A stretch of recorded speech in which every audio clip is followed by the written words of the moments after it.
పక్షుల గ్రామంలో ఉదయం 6 గంటల నుండి 10 గంటల వరకు మాత్రమే వెలుతురు చిన్నగా ఉంటుంది. ఆ తర్వాతంతా చీకటైపోతుంది. వాళ్లకు మధ్యాహ్నం అనేదే ఉండదు. వాళ్ళ ఊరిలో కరెంటు సదుపాయం కూడా ఉండదు. దానితో పక్షులందరూ ఉన్న చిన్న వెలుతురులో ముఖ్యమైన పనులు ఏవైనా చేసుకోవాలన్నా తొందరగా చేసుకుంటూ మిగిలిన సమయాల్లో ఇంటి పని అలాంటివన్నీ కూడా చేసుకుంటూ ఉంటారు. పక్షులు ఎప్పుడు పంట వేసినా కాని ఎక్కువ వెలుతురు లేకపోవడం, పైగా తక్కువసేపే వెలుతురు ఉండడంతో పెద్దగా పంట పండదు. దానితో అందరూ ఉదయాన్నే పంటకు నీళ్లు పెట్టి ఆ పంట మీదే అందరూ ఆశతో ఉంటారు. ఒకరోజు ఉదయాన్నే పక్షులందరూ వెలుతురుండగానే పొలాలకు వెళ్లి నీళ్లు పెడతారు. మన ఊరికి ఎక్కువగా వెలుతురు లేకపోవడం వల్ల పంట కూడా చాలా తక్కువగా పండుతుంది. నిజమే చిచ్చు, చాలా ఇబ్బంది అవుతుంది. బయట అమ్ముకోవడానికి కూడా ఏమీ మిగలట్లేదు. కానీ ఏం చేస్తాం, ఉన్నదానితోనే సర్దుకోవడం తప్ప ఏమీ చెయ్యలేని పరిస్థితి. పిల్లల్ని స్కూల్కి పంపేసి ఇంట్లో పనులన్నీ చేసుకుని మళ్ళీ బయట పనికి వెళ్లి రావడం వల్ల ఇంట్లోకి గడిచిపోతుంది. కానీ మనకంటూ ఏం మిగలట్లేదు. మన దగ్గర కూడా డబ్బులు మిగలాలంటే ఏదో ఒక ఆలోచన చెయ్యాలి. అప్పుడే అంతా మారుతుంది. మన ఊర్లో చీకటి మనకు అలవాటైపోయింది. ఎలా ఉన్నా బాగానే ఉంది, కానీ మనం ఇలా ఇబ్బంది పడడం కూడా అలవాటైపోయేలా ఉంది. అలా అనుకుంటూ పొలం పని చేసుకుంటూ ఉంటారు. ఉదయం 10 అవుతుంది. అప్పుడే అంతా చీకటి పడిపోతుంది. దాంతో పక్షులందరూ లాంతర్ పట్టుకుని పొలాల నుండి ఇంటికెళ్లిపోతారు. పిల్లలకు స్కూల్ 11 గంటలకి స్కూల్ ఉంటుంది. అందరూ ఇంటికి వెళ్లి పనులన్నీ చూసుకుంటూ ఉంటారు. ఇంట్లో బాగా చీకటిగా ఉండడంతో పక్షులందరూ ఇంటి బయటే వంట గిన్నెలు తోమడం వంటి పనులన్నీ కూడా చేసుకుంటూ ఉంటారు. వంట చేస్తున్నావా? నాకు బాగా ఆకలిగా ఉందమ్మా. తొందరగా వంట చేయి, స్కూల్ కి టైం అయిపోతుంది. చేస్తాను బుజ్జి, కాసేపు ఆగు, వంట పూర్తవుతుంది. ఈలోపు రెడీ అవ్వు. అమ్మా, నాకు లాంతర్ ఇస్తావా? ఆ బుజ్జి, ఇంట్లో ఉంది, తీసుకో. ఈ చీకట్లో వెళ్ళి ఎలా తీసుకోను? సరే సరే ఉండు బుజ్జి, నేను వస్తాను, ఆగు. తుని పిచ్చుక వెళ్లి బుజ్జి పిచ్చుకకి లాంతరిస్తుంది. పక్షులందరూ ఇంటి బయట లాంతరవి పెట్టుకుని పనులు చేసుకుంటూ ఉంటారు. పిల్లలు స్కూల్కి వెళ్లడానికని సిద్ధమవుతారు. కాసేపటికి అందరూ వంటలు చేయడం పూర్తవుతుంది. వెంటనే పిల్లలకు లాంతరవి ఇచ్చి స్కూల్కి పంపిస్తారు. దాంతో హమ్మయ్య అనుకుంటారు. ఏంటి పని పూర్తయిందా? ఏం పని అవ్వడం చోటు, అంతా బాగా హడావడి అయిపోతుంది. నిజమే తొని, ఇప్పుడు గిన్నెలవి తోమాలి, చాలా పనుంది. అయినా ఈ చీకట్లో చాలా ఇబ్బందిగా ఉంది కదా. అవును, కానీ ఏం చేస్తాం? పద వెళ్ళి నీళ్లు పట్టుకుని తీసుకుని వద్దాం, మళ్ళీ పనికి వెళ్ళాలి కదా. అలా అనుకుంటూ నీళ్ల కోసమని ఊర్లో ఉన్న బావి దగ్గరికి వెళ్తారు. అక్కడికి ఇంతలో చిచ్చుకాకి, మహీగ్రద్ద, లూసి పౌరం వాళ్ళందరూ కూడా నీళ్ల కోసం వస్తారు. ఓహో తుని, ఏంటి అందరూ ఇక్కడే ఉన్నారా? ఆ మహి, ఇంట్లో నీళ్ళైపోయాయి. అవును మహి, లాంతర్ లేకుండా చీకట్లో అలా నడిచొచ్చేసావేంటి? అలవాటు అయిపోయింది కదా చోటు. పైగా ఒక చేతిలో లాంతర్ పెట్టుకుని ఇంకో చేతిలో బిందు పట్టుకుని రాలేకపోతున్నానులే. అలా అని చూసుకోకుండా దేనినైనా తన్నుకున్నావంటే బోర్ల పడతావు కదా మహి, అప్పుడు మూతి పళ్ళు రాలుతాయి. నిజమేలే మహి, నాకు అలానే అనిపిస్తుంది, కానీ ఏం చేస్తాం? మనమందరం ఒక పని చేస్తే ఎలా ఉంటుంది? దానితో వెలుతురుగా కూడా ఉంటుంది. అలాంటి ఆలోచన ఏమైనా ఉంటే ముందే చెప్పుతుని. అప్పుడే తుని పిచ్చుకకి ఒక ఆలోచన వస్తుంది. దానితో అందరికీ ఆ విషయం చెప్పాలని అనుకుంటుంది. మనం రోజు ఈ దారిలోనే పని చేసుకుంటూ ఉంటాం కదా, ఇప్పుడు మనం మన ఇంటి బయట ఒక లాంతర్ పెట్టుకుందాం. అలా అందరం ఎవరింటి బయట వాళ్ళు పెట్టుకుంటే అంతా వెలుతురుంటుంది కదా, అప్పుడు వెలుతురు బాధ ఉండదు. నిజమే తుని, అంతా వెలుతురుగా ఉంటుంది. ఇంకా ఎక్కడికి వెళ్లాలంటే కూడా లాంతర్ అవసరమే ఉండదు. కాకడాలు కూడా పెట్టుకోవచ్చు. మంచి ఆలోచనతోనే, అలానే చేద్దాం. ముందు పదండి, పనికి వెళ్ళాలి కదా. అలా అనుకొని అందరూ కూడా ఎవరింటి ముందు వాళ్ళు లాంతర్ అలాగే కాగడా కాని పెట్టుకుంటారు. దాంతో ఊర్లో చాలా వరకు వెలుతురుంటుంది. అప్పుడే అందరూ కూడా ఆ వెలుతురులో పనులు చేసుకుంటూ ఉంటారు. చూసావా తుని, ఈ ఆలోచన ముందే ఎందుకు రాలేదు? ఏమో చిచ్చు, ఒక్కసారిగా తట్టింది అంతే, ఏం చేస్తాం? ఏటో బయట ఊడ్చాను, కానీ సరిగ్గా కళ్ళు కనిపించక సగం సగం ఊడ్చాను. ఇప్పుడు ఇన్ని లాంతర్లు అవి ఉండడం వల్ల కనిపించింది, మళ్ళీ ఓడ్చాలి. తొందరగా వెళ్ళు మరి, పనికి వెళ్ళడానికి సమయం అయిపోతుంది కదా. అలా చిచ్చుకాకి ఇంటి బయట ఊడ్చుతూ ఉంటే తుని పిచ్చుక మంచిగా గిన్నెలు తోముకుంటూ ఉంటుంది. కాసేపటికి పనులన్నీ పూర్తయిపోతాయి. అప్పుడే అందరూ వేరే ఊరికి పనులకని వెళ్లిపోతారు. ఆ రోజు సాయంత్రం అయ్యేసరికి పిల్లలు పెద్దవాళ్ళందరూ కూడా ఇంటికొచ్చేస్తారు. పెద్దవాళ్ళందరూ ఒక చెట్టు కింద కూర్చొని కబుర్లు చెప్పుకుంటూ ఉంటారు. తుని, నీ ఆలోచన వల్ల ఒక పెద్ద పని తప్పింది. కానీ మనం వీళ్ళ దగ్గర పని చేసుకుని బయట ఊరికి పనికి వెళ్లడానికని చాలా ఇబ్బందిగా ఉంది తుని. మరి నిజమే, అలానే ఉంది. లాంతరు పట్టుకుని వెళ్ళవలసిన అవసరం పోయింది, కానీ మన కష్టం మాత్రం ఇంకా పోలేదమ్మా. పోనీలేండి, ఏదో ఒక ఆలోచన వచ్చింది, అది అందరికీ పనిచేసింది. ఆ ఆలోచనలాగే ఏదైనా ఆలోచన చేసి మన పొలంలో పంట బాగా పండేలా చూడాలి. వెలుతురైతే లాంతర్లతో బానే వచ్చింది, కానీ పంటలకు మనం ఏం చేయగలం చోటు? కానీ మన దగ్గర డబ్బులు మిగలట్లేదు.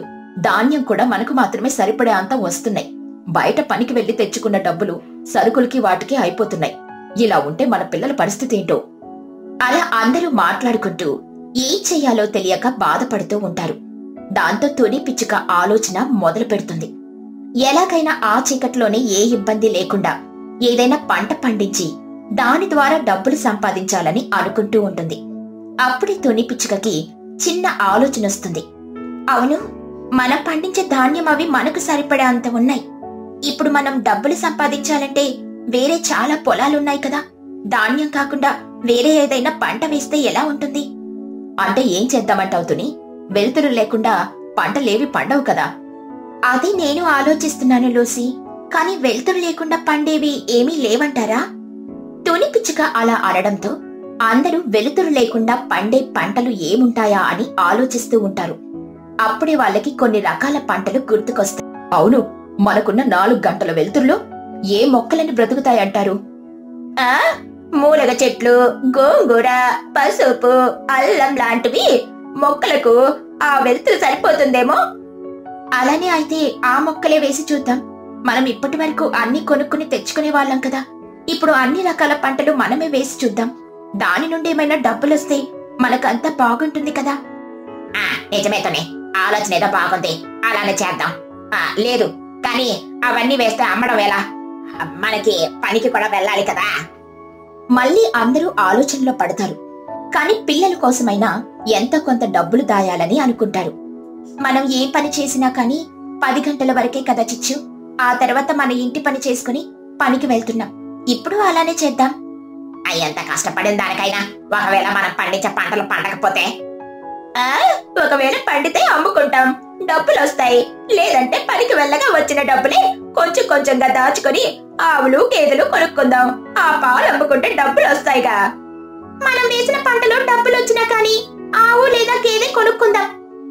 ఏం చేసినా మనకు డబ్బులొచ్చాయంటే మన ఊరికి కరెంట్ వచ్చేలా ఏదో ఒకటి చెయ్యొచ్చు. అలా అనుకుంటూ అందరూ కూడా రకరకాల మొక్కలవి వేసి చూడాలని అనుకుంటారు. అనుకున్నట్టే అందరూ కలిసి మొక్కలవి వేస్తారు. అలా రోజులు గడుస్తూ ఉంటాయి. వెలుతురున్నప్పుడు మొక్కలకి నీళ్లు పెట్టి వాటిని చూసుకుంటూ బయట పనికి వెళ్తూ ఉంటారు. కొన్ని రోజులకి వాళ్ళు వేసిన మొక్కలన్నీ కూడా కొన్ని పని చేస్తాయి. దానితో చాలా ఆనందపడతారు. మన మొక్కలు కొన్ని పని చేశాయి. అవును చిచ్చు, వాటిని మనం అమ్ముకుందాం. ఇదేదో బాగుంది, ఒకటే చోట అన్ని అమ్మేస్తాం. డబ్బులు కొన్ని దాచుకొని కొన్ని డబ్బులు పెట్టి ఆవులు గేదెలు కొనుక్కుందాం. అవును, అప్పుడు మనం బయట పనికి వెళ్లవలసిన అవసరమే ఉండదు. మంచిగా డబ్బులు కూడా మిగులుతాయి. అలా పక్షులందరూ వాళ్లకు బ్రతికిన ఆకుకూరలు, కూరగాయలు, ములక్కాడలు, అలాగే రకరకాల అన్నిటిని కూడా అమ్ముకుంటారు. అలా వాళ్ళకి బాగానే డబ్బులు మిగులుతూ ఉంటాయి. వాళ్ళకి కూరగాయలు కొనుక్కోవాల్సిన అవసరం కూడా ఉండదు. దానితో పనికి వెళ్ళగా ఆ వచ్చిన డబ్బులన్నిటిని కూడా దాచిపెడుతూ ఉంటారు. అబ్బా తుని, మనకి డబ్బులు బాగానే మిగులుతున్నాయి. అవును లూసీ, ఇప్పుడు ఏ ఇబ్బంది లేదు. మన ఊరు కూడా నాకు బాగానే అనిపిస్తుంది. నిజమే తల్లి, నాకు కూడా బాగా నచ్చుతుంది. మనకి కరెంట్ లేకపోయినా కానీ ఇప్పుడు ఇబ్బందిగా అనిపించట్లేదు. అలా అందరూ పక్షులు ఆ చీకటి ఊర్లోనే పనులన్నీ చేసుకుంటూ మెల్లమెల్లగా ఎదుగుతూ చాలా సంతోషంగా ఉంటారు. వర్షంలో బద్దకపు కాకి. చిచ్చుకాకి బాగా బద్ధకం ఎక్కువ. ఎప్పుడు కూడా చిన్న పని చేయడానికి అలాగే తన పని తాను చేసుకోవడానికి చాలా ఇబ్బంది పడుతూ ఉంటుంది. తన చుట్టుపక్కల వాళ్ళు, తన స్నేహితులు ఎంత చెప్పినా కానీ బద్ధకాన్ని మాత్రం అస్సలు వదులుకోదు. అలా రోజులు గడుస్తూ ఉంటాయి. వర్షాకాలం మొదలవుతుంది. కాని వర్షాలు ఎంత మాత్రం కురవకుండా ఎండగా ఉంటూ ఉంటుంది.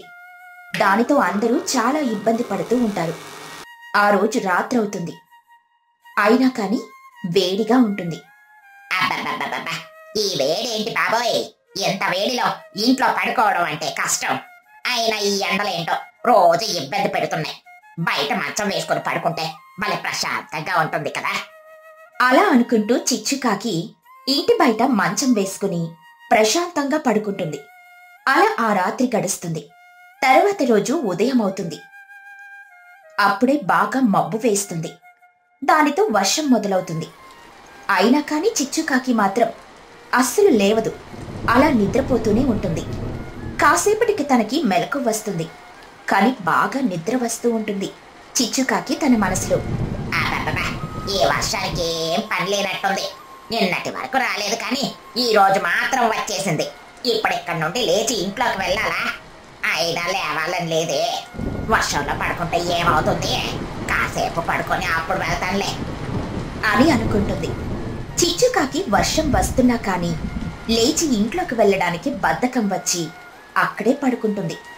వర్షం బాగా వస్తూ ఉంటుంది. అప్పుడే తుని పిచ్చుక వర్షం వస్తుందని తుని పిచ్చుక చాలా ఆనందపడుతుంది. అబ్బా, చాలా రోజుల తర్వాత వర్షం వస్తుంది. కాసేపు వెళ్ళి వర్షం చూస్తూ కూర్చుంటాను. ప్రశాంతంగా అయినా ఉంటుంది. ఇన్ని రోజులకు వస్తుంది. వేడైనా తగ్గుతుందిలే అలా అనుకుంటూ తుని పిచ్చుక బయటకొస్తుంది. అప్పుడే చిచ్చుకాకి బయట వర్షంలో మంచం వేసుకుని పడుకుని ఉండడం చూస్తుంది. అది చూసి తుని పిచ్చుక ఆశ్చర్యపోతుంది. తనకేమీ అర్థం అవ్వదు. అదేంటి, చిచ్చు అలా వర్షంలో పడుకుంది? వర్షం కూడా తెలియనంత మొద్దులా నిద్రపోతుందా? వెళ్ళి లేపుతానుండు. తుని పిచ్చుక వెంటనే చిచ్చుకాకి దగ్గరికెళ్ళి లేపుతుంది. తాను చాలా బద్ధకంగా కళ్ళు తెరుస్తుంది. అబ్బా, ఏంటితోనే మంచి నిద్రలో ఉంటే లేపేశావు? నిద్రలో ఉన్నావని లేపలేదు చిచ్చు, వర్షంలో ఉన్నావని లేపాను. వెళ్ళి ఇంట్లో పడుకోపు. చూసానులేతోని, చల్లగా ఉంది. ఏంటి, చూసే పడుకున్నావా? నేను వర్షం చూద్దామని అనుకున్నట్టు నువ్వు ఈ వర్షంలో పడుకోవాలని అనుకున్నావా? అదేం లేదులేతోని. ఇప్పుడు ఎక్కడి నుండి లేచి ఇంట్లోకి వెళ్ళాలంటే నా వల్ల కాదు. మరి ఎక్కడే పడుకుంటాను పో. చిచ్చుకాకి మళ్ళీ అక్కడే పడుకుంటుంది. తుని పిచ్చుకకి ఏమీ అర్థం అవ్వదు.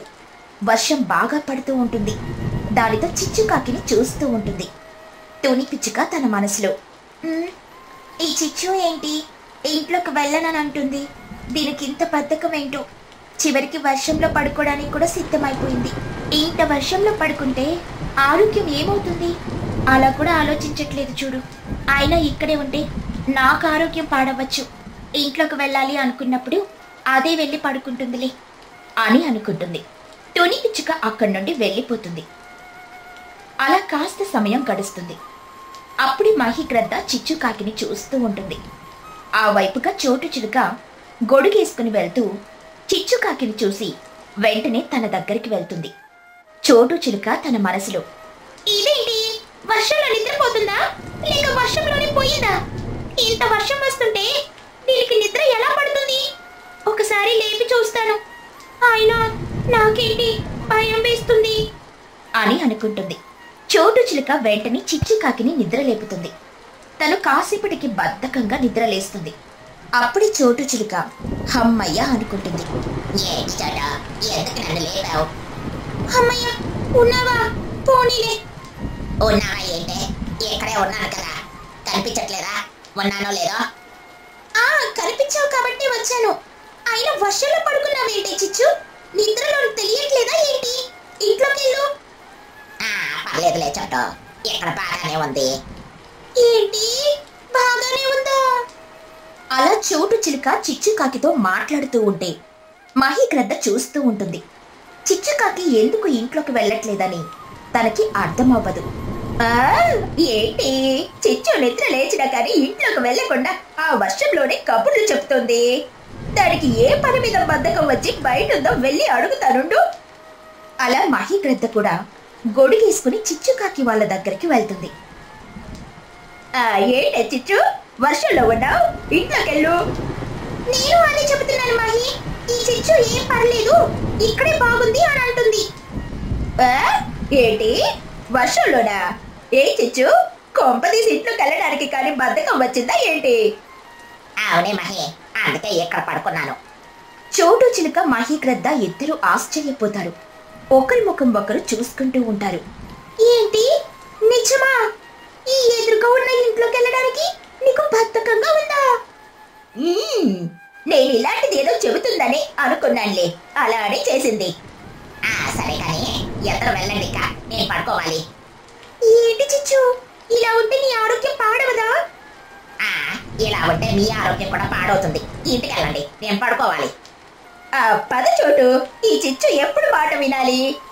అలా ఎంత చెప్పినా కానీ చిచ్చుకాకి మాట వినకపోవడంతో ఇద్దరు కూడా అక్కడి నుండి వెళ్ళిపోతారు. చిచ్చుకాకి మాత్రం అలా వర్షంలోనే పడుకునుంటుంది. చిచ్చుకి ఇంత బద్ధకం ఏంటి మహి? బద్ధకం కూడా ఏదో ఒక రోజు వదిలేస్తుందిలే చోటు. నేనింకా దానికి ఏదో అయిపోయింది అని భయపడ్డాను తెలుసా. పోనీలే, పద, చాలా పనులున్నాయి. అలా ఎవరింటికి వాళ్ళు వెళ్ళిపోతారు. ఆ రోజు గడుస్తుంది. తర్వాత రోజు 2 రోజులు గడుస్తుంది. చిచ్చుకాకి బాగా జ్వరం వస్తుంది. దానితో తను చాలా బాధపడుతూ ఉంటుంది. అమ్మ బాబోయ్, ఏ జ్వరం ఏంటి బాబోయ్, ఎలా వచ్చింది? మొన్నంతా అనవసరంగా వర్షంలో పడుకున్నారు, అందుకే ఇప్పుడు తిప్పలు వచ్చాయి. ఒళ్ళు కూడా బాగా నొప్పులు వస్తున్నాయిరా బాబోయ్. ఇప్పుడు ఏం చెయ్యాలో ఏంటో. అలా అనుకుంటూ తిప్పలు పడుతూ ఉంటుంది. వర్షం పడుతూ ఉంటే చిచ్చుకాకి ఇంకా ఇంటి నుండి ఏమాత్రం బయటికి రాకపోవడంతో ఒకరోజు తుని పిచ్చుక చిచ్చుకాకి వాళ్ళ ఇంటి వైపు చూస్తూ ఉంటుంది. ఏంటి, ఈ చిచ్చు నిన్నట్టుండి కనిపించట్లేదు, పడుకొని ఉంటుంది. దానికున్న బద్ధకానికి అంతకు మించి ఏం చేస్తుందిలే, ఒకసారి చూస్తే తెలుస్తుంది కదా. అలా అనుకుంటూ తుని పిచ్చుక చిచ్చుకాకి వాళ్ళ ఇంటికి వెళ్ళాలని అనుకుంటూ ఉంటుంది. అప్పుడే ఆ వైపుగా చోటు చిలుక మహిగ్రద్ద ఇద్దరూ మాట్లాడుకుంటూ వస్తూ తుని పిచ్చుకని చూసి తన దగ్గరికి వెళ్తారు. ఏంటి తుని, ఏం చేస్తున్నావు? పనులన్నీ అయిపోయాయా? మహి, అయిపోయాయి. మీరెక్కడికి వెళ్ళొస్తున్నారు? షాప్కి వెళ్ళి వస్తున్నాను తుని. అవును, ఈ వర్షంలో ఏం చేస్తున్నావు? నువ్వు కూడా చిచ్చులా వర్షంలో కూర్చుంటావా ఏంటి? అయ్యో, అదేం లేదులే మహి, నిన్నట్టుండి చిచ్చు కనిపించలేదు, ఏం చేస్తుందో చూసొద్దామని. బద్ధకం కదా, బయటికి కూడా వస్తుందా? సరే పద, మేము కూడా వస్తాం. అలా ముగ్గురు చిచ్చుకాకి వాళ్ళ ఇంటికి వెళ్తారు. తను పడుకొని దొర్లుతూ ఉంటుంది. వాళ్ళని ముగ్గురిని చూసి చాలా ఆనందపడుతుంది. అనుకున్నట్టుగానే పడుకుంది ఈ చిచ్చు. అవును, ఏ పని లేనట్టుంది. అయ్యో, మీ ముగ్గురు వచ్చారా? నన్ను చూడడానికే వచ్చారా? నీకేమైంది చూడటానికి రావడానికి? అలా అంటావేంటే తుని, నాకు జ్వరం వచ్చింది తెలుసా. నాకు తెలుసు చిచ్చు, బాగా అయిందా? ఇలాగే ఉంటుంది మరి. వద్దు వద్దు అని చెబితే వర్షంలో పడుకున్నావు. నువ్వు చూసావా తుని, ఈ చిచ్చుకి తీరం లేదు, అందుకే ఇలా చేసింది. దానికి తీరం ఉంది కానీ దానితో బద్ధకం కూడా ఉంది. అమ్మా, ముగ్గురు కలిసి ఆరోగ్యం బాగున్న దాన్ని ఎన్ని మాటలు అంటున్నారు? సరే అంటే అన్నారులే గాని నాకు బాగా జ్వరం ఉంది. మీ ఇంట్లో వండిన కూరలు ఏమైనా ఉంటే తీసుకొని రండి, మంచిగా తింటాను. నీకు ఆ బద్ధకం లేకపోతే ఇప్పుడు ఈ తిప్పలు ఎందుకు వస్తాయి చెప్పు చిచ్చు. అలా ముగ్గురు చిచ్చుకాకిని బాగా తిడతారు. అయినా కానీ తనకి ఏమాత్రం పట్టింపుండదు. నా కొళ్ళు నొప్పులు అవి వచ్చేస్తున్నాయి, నన్ను తిట్టకండి. అవన్నీ వచ్చేది నువ్వు వర్షంలో పడుకోవడం వల్ల మాత్రమే, మేం తిట్టడం వల్ల కాదు. అవును చిచ్చు, టాబ్లెట్లు వేసుకున్నావా? వేసుకుందామని అనుకున్నాను కానీ టాబ్లెట్స్ అవి గదిలో ఉన్నాయి, అక్కడి వరకు వెళ్ళి తెచ్చుకోవాలి అనిపించలేదు. చిచ్చుకాకిపై ముగ్గురికి బాగా కోపం వస్తుంది. కానీ ఏమీ అనలేకపోతారు. చోటు చిలుక మందులు తీసుకుని రావడానికని వెళ్తుంది. ఇంత బద్ధకం ఏంటే చిచ్చు నీకు? చోటు తీసుకొస్తుందిలే. అమ్మో, ఎందుకు? వద్దులే, చోటు పర్లేదు, టాబ్లెట్స్ ఏమీ అక్కర్లేదులే. ఏం చిచ్చు, టాబ్లెట్స్ వేసుకోకపోతే జ్వరం ఎలా తగ్గుతుంది చెప్పు. ఇప్పుడు కష్టపడి వాటిని వేసుకోవాలా? అది బాగా కష్టం. ఇక చోటు చిలుక టాబ్లెట్స్ తీసుకుని వస్తుంది. చిచ్చుకాకి బద్ధకం వదిలేలా తుని పిచ్చుక ఏదో ఒకటి చెయ్యాలని అనుకుంటుంది. మహి, నీకొక విషయం తెలుసా? మొన్న మా చుట్టాలో ఆవిడ ఇలానే టాబ్లెట్స్ అవి వేసుకోకుండా చాలా బద్ధకంగా ఉండేది. ఆవిడలా ఉండడం వల్ల ఒకరోజు ఆరోగ్యం పాడైపోయింది. దానితో ఆవిడ హాస్పిటల్ పాలైపోయింది. అమ్మో, అవునా? అయితే చిచ్చు పరిస్థితి కూడా అంతేనా? ఏంటి, నిజమా? అమ్మో, నేను అలా ఏమీ అవ్వను. మందులు సరిగ్గా వేసుకుంటాను. వాళ్ళ మాటలకి చిచ్చుకాకి చాలా భయపడుతుంది. దానితో తను కొంచెం బద్ధకం తగ్గించుకుంటుంది. దానితో తుని పిచ్చుక వాళ్ళు ఆనందపడతారు.